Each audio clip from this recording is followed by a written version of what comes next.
Well, it's Monday evening, the 4th of November. And I'm kind of getting into this because second video, there are absolutely no views of my video.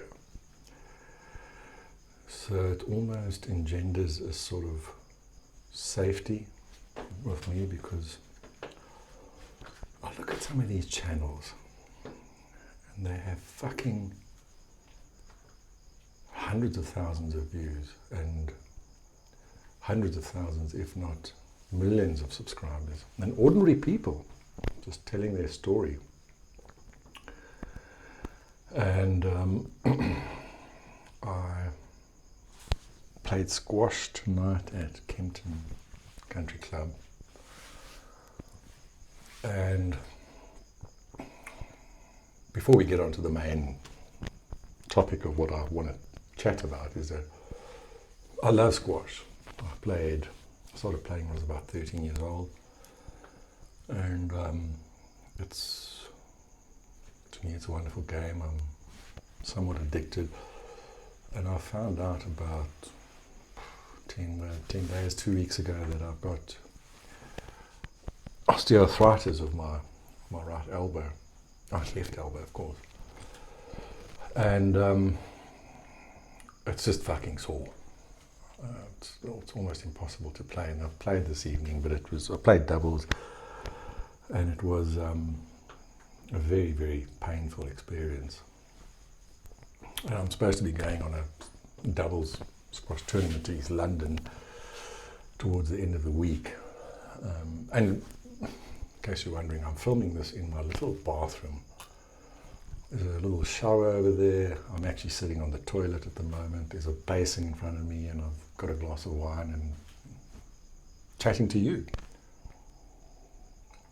And I had a few beers at the club, and I was just thinking how, with my discovery of music as a passion, I must have been about 13 or so, and I'd started learning the bagpipes, and I wanted to be part of the pipe band. And it was a wonderful guy called Alan Donaldson who taught the kids bagpipes in those days. And I always remember practicing like crazy with this crazy chanter thing, which sounded like a kind of a duck, and going through the music and getting the fingering right, and it just didn't like gel. And I always remember Alan Donaldson saying, wonderful guy, the melody is, there was a soldier, a Scottish soldier. Oh, and I clicked. And all of a sudden that rambled cacophony of random notes suddenly made sense, and I could place emphasis on the notes, and I got the tune. And then I actually loved the pipes. I really, really enjoyed being in a pipe band. It's a real exhilarating experience to fire up the drones, put it under your arm, and then you hit the melody and this not harmony, well, you can harmonize sometimes, but this sort of unity of 4 or 5 or 6 or 8 pipers playing the same tune with the drones going in the background. So quite lovely actually. And then in about standard 13, standard 6 those days,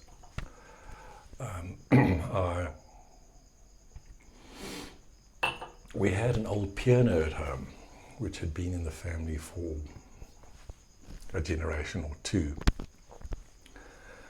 And I was kind of drawn to it. I kind of thought, oh, imagine being able to play this amazing instrument. Huge, long keyboard, white notes, black notes. And when I asked my dad, I said, I'd really love to learn the piano, and he happened to know a teacher in Park Dean, which is fairly near where we stayed. And I remember going to this lady, and really wonderful lady with grey hair and glasses, and really the kind of quintessential piano teacher. And started learning the basics, the Volga boatman now, as I'm like remembering it.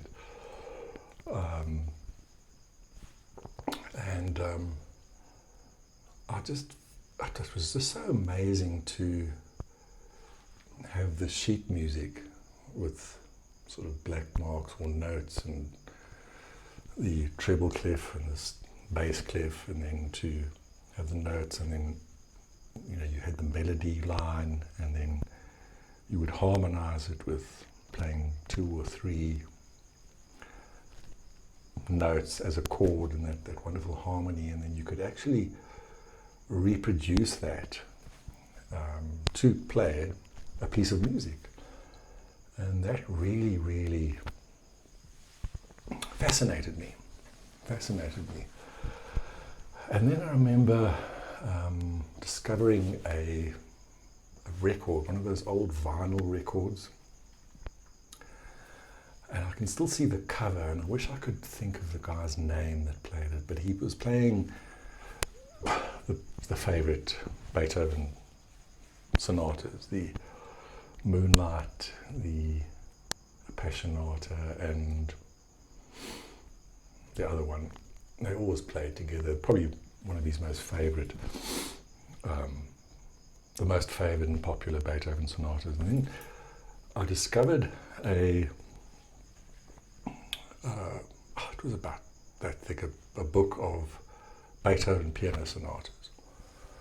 And then I thought, hold on a second, here's Moonlight Sonata on the record, and here's the Moonlight Sonata, the sheet music. Maybe I could learn it. So I would play it, and then I would follow along the notes, and it was like this beautiful, beautiful melody. It didn't seem to be too challenging. I didn't realize at that stage that I didn't quite have the talent to be able to master intricate or difficult pieces. Well, you see, that's the thing. Even the most simplest Mozart piano sonata, whilst the notes in the kind of theme part are fairly simple, it can be difficult to give a really good rendition of that. So I started reverse engineering this Beethoven sonata, and I remember practicing for hours and hours and hours. And I think I even remember going to the teacher, my piano teacher, it was in the first 2, 3, 6 months of me learning it. And she sort of said, this is like a little bit advanced for you. But anyway, I loved that, and I think it was incredibly gratifying. I used to while away the hours practicing this piece of music. And I think I suppose the culmination of my efforts was, I don't know whether I was 14 or 15, and there was a brother Burke, really nice guy, Michael Burke, immensely talented pianist. I mean, real talented. We did a show with him, I think we were standard 9 or 10, and it was like so much fun, but that's probably a topic for another video. And I think there was a talent evening, and they said, can anybody play the piano? So I put up my hand. They said, what can you play? And I remember it was standard 8, so I was 15. So I'd probably been working on this piece of music for a couple of years at least, maybe even 2.5 years or so. And I think mine was the last act on the program. And I sat down and I played the first movement of the Beethoven Piano Sonata, the C-sharp minor, I think, might be mistaken, the Moonlight Sonata. And it was exhilarating. And I remember the head boy at the time was a Greek guy. I wish I could remember his name now. Like, really good-looking guy, kind of a serious 5 o'clock shadow, quite slender. He was in matric, and he came to our class the next day, and he sort of really said, well done on that. That was absolutely awesome. And then we kind of, I remember doing some pieces with a guy in my class called Greg Pentopoulos and Robert Rademacher. Never found him. I've actually looked for him a lot, but Greg Pentopoulos I'm still mates with. And Neville Armstrong. Neville Armstrong played the guitar. We did a rendition for a talent show in the evening of the Deer Hunter. Deer Hunter. Remember that movie? It was about the Vietnam with what's his name now? I always forget. Lovely actor. Will come to me. And so I really had aspirations to becoming a pianist. And in actual fact, if all things being equal, if I could have become a concert pianist, I really would have. I look with absolute envy at these guys playing Mozart piano concertos and the Liszt, what was that? La Campana, I think. It's touted as one of the most difficult pieces of music to play. And then, whilst I kind of struggled with sort of reasonably simple piano pieces, and I played in the pipe band and really enjoyed the gatherings and that sort of thing. And then in my matric year, I thought, wouldn't it be cool to play the flute? And again, I asked my dad if he could, if he knew of anybody, and he was always keen, and my parents were very keen to encourage me to play a musical instrument. And I'm very glad I did. And in some sort of way, I'm kind of inclined to try and take up something now, like saxophone. I'd love to take up saxophone. A guy I met a few years ago with a previous girlfriend, a guy called Chris, and wonderful saxophonist, really very proficient, and kind of made a bit of quite a nice sideline income from playing the saxophone. So something I might consider in the future. So then I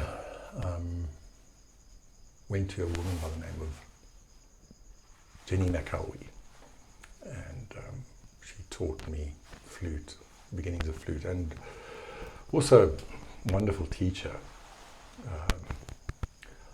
I had a really lovely relationship with her because I think I sensed that she saw that there was potential in me, and it was very unfortunate that I was down in Stellenbosch and she was up here, and we remained friends over the years, and to this day we are still friends, not wonderful friends, but got a lot of time for her.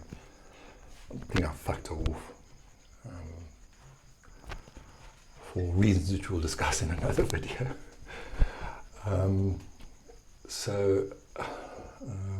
then it's amazing. I'm always amazed at how the brain works, and that's actually one of my sort of pet hobbies or studies, and that's neuroscience, the absolute wonderful ability of the brain to recall information. Now, I'm going to digress slightly because I've had so many instances lately where I've just been absolutely dazzled, aghast at the power of the brain. Because as a lead-on to my elbow, you can see I had an injection here today, a cortisone injection to try and dampen the inflammation for this tournament. So squash is a major part of my life. I love the game. Orthopedic surgeon said to me, I'm kind of holding the other thought in my mind, so we'll come back to the other one, but I think we've got it there. And I remember reading a book where they talked about the power of neuroplasticity, and I remember reading like one of the opening chapters of the book, and they talked about the author went into this warehouse type situation and it was in Russia, one of the suburbs of Moscow, I think, Moscow. And he noticed that the young tennis players, 10, 11 years old, were sort of going through this slow motion action of hitting a tennis ball. And it was, the warehouse was cold and drafty, and they were doing backhands, and the whole premise of the book is that we have these, every action or thought or whatever creates a pathway in the brain, a neural pathway. And if you can do it sensibly and with precision and with consciousness, you can mold these pathways very accurately. Because I've decided to start learning to play squash with my right hand, because my left elbow is pretty fucked. And I thought, well, I've got a good elbow on the other side, so let's try and do that for the next 10 years or so. So, and I couldn't think of the name of this book, and all of a sudden it came to me. It was like the Talent Code, and my brain had been searching for the name of that book sort of in my subconscious for probably a good few days, maybe 3 or 4 days, and it just came to me like that, the Talent Code. And then, so anyway, back to the original story about my flute escapades. I just now thought about my flute teacher at Stellenbosch University. Now, I haven't thought about her for ages and ages. It must be years now. It must be absolute years. Probably I'm 57 now, and so 20, 25, maybe even 30 years ago was the last time I saw her, and she was wonderful. I kind of had a bit of a thing for her as well. I had a bit of a hots for her as well, but I just thought, I'm not in her league. She's like this flute teacher who plays in the Cape Town Symphony Orchestra, and she would never be interested in a 18 or a 19-year-old first year BSc student. I think I was doing medicine at that stage. There's some good stories there about my first year medicine. And her name was Diane Mitchell Baker, and also wonderful. And the reason I stopped, so I was on the Stellenbosch campus at the conservatory, and then after first year, you went to Tygerberg, and it was just not feasible for me to travel through to Stellenbosch, although I think that was probably a self-limiting belief. And I think in a big sense I've limited myself by self-limiting beliefs over the years, because a very good friend of mine who I shared a room with in second year, I think third year, fourth year, fifth year, he actually travelled through to Stellenbosch every day and lived there, and it's an absolutely beautiful, beautiful place to live. So possibly self-limiting, but anyway, played flute. I stayed in a Hippocrates. Hippocrates was the residence, and I remember doing a thing with, I think, Chris Goos and Peter Wildefunk. I think Peter was a clarinet player, and we did some sort of trio for the varsity, and it was great fun. And then I was sort of practicing. I was second year medicine, and the curriculum was quite heavy.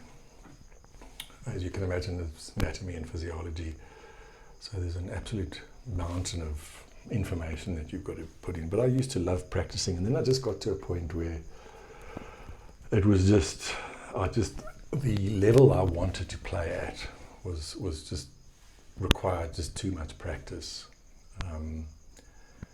to keep it or to exceed that level, and sadly it kind of fell by the wayside. So yeah, it would be interesting to actually see how easy or difficult it would be to reignite those pathways, be it in flute or clarinet, saxophone, because they must be still there. And I loved flute. I loved piano. I wish I could have been a pianist. So yeah, and then my love of music really carried on after that. I used to absolutely love classical music. It used to well, I still do, if I'm in the kind of right mood, kind of get like goose flesh, and kind of get kind of teary-eyed as well, because I'm just moved with the emotion. And I remember my fiancée, soon to be wife, Hilda, who I met. That's actually another story. We'll tell that story at another stage, because it's a nice romantic story. She, well, might as well kind of fill in on that now, because she was the most amazingly talented musician that I'd ever come across. And I wished I'd had half her talent, or the talent she had in my little finger. And I remember I was so touched, because my favorite piece of music was a piece by Chopin, the Ballad in G minor, which to this day is absolutely beautiful. And in actual fact, I saw it recently in an amazing movie called The Pianist, which was quite harrowing, because it was all about the atrocities that the Nazis committed on the Polish Jews in Warsaw. And I won't do a spoiler alert, but he at some stage has to play for a German officer, and he plays the Ballad in G minor. It's still absolutely exquisite. And Hilda actually learnt it for me, and as a surprise. And to this day, I'm still very touched and honoured that she loved me enough to master this piece of music. Yeah, I just think it's such a pity that for whatever reason, you can never judge people's and their life decisions, that sort of thing.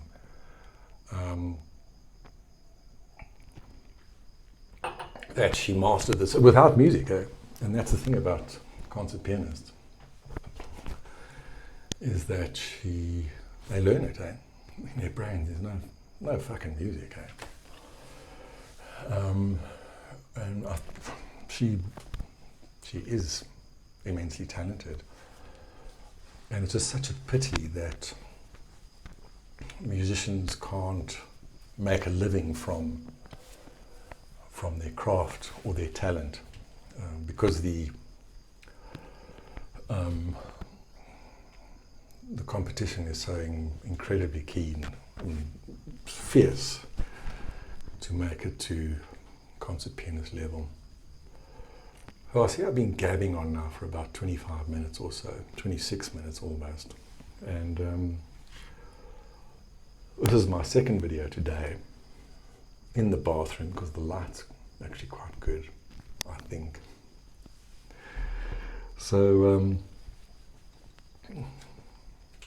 4th of November, in a little bit of a better space.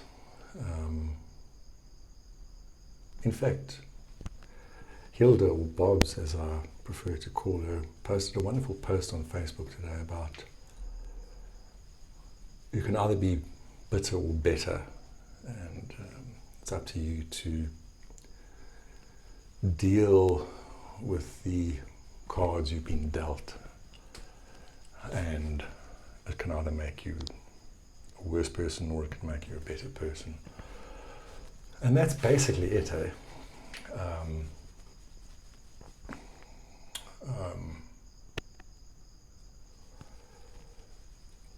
Life, as I say, I haven't had a great few years.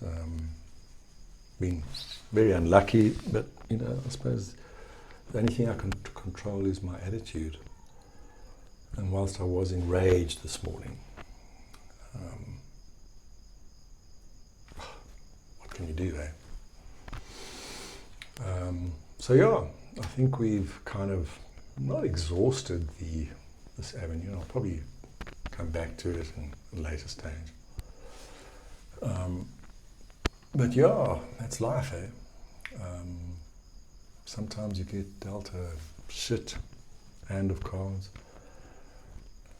Sometimes you have a great hand of cards, and I guess it's how you play them, eh? But one thing that keeps me going is having another one of my pet subjects is the study of happiness, because maybe I'm gassing on a bit, but there was a stage where I was pretty money driven.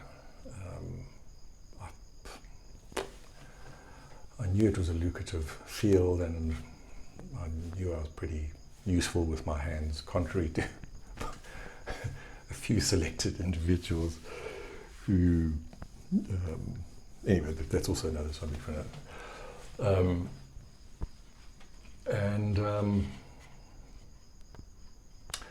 So I used to aspire to making fuck you amount of money. And I think there was a stage where I was making a hell of a lot of money, but it didn't actually enhance my happiness at all. And then I realized that the ultimate currency is not dollars, rands, and cents. It's actually happiness. And I'm glad I went down that path, because it's still a favorite topic of mine, and I think that you can't know enough about it. But one of the principles that I utilize like every day is gratitude.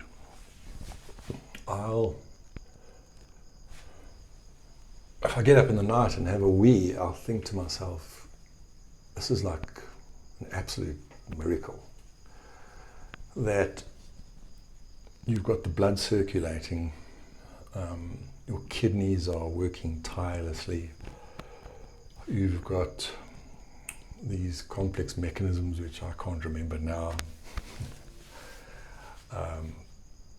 working tirelessly in the background without you realizing it. And you've got your ureters, which are draining the kidneys. It goes into the bladder, and then you've got your urethra, and you've got the ability to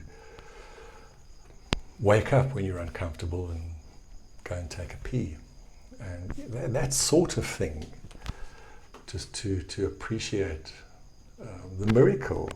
And I'm not religious, I'm an atheist, but it's still an absolute wonder. So I often think to myself, Jesus, I've got this heart that's pumping blood around my body tirelessly. There's this blood going at a hell of a rate to my arms and then coming back, venous drainage. You've got this muscles and bones and tendons, the ability to walk, the ability to see, to hear, all of that kind of immediately lifts your mood. So it's like a kind of a quick fix in terms of happiness. So yeah, we'll talk about that a lot in future. And I suppose now we look at 31 minutes. So I suppose if you're still watching this, good for you. You must be really interested. So for today, we'll call it a day. 2 videos in one day. Hopefully I'd like to keep it up. So for today, cheers.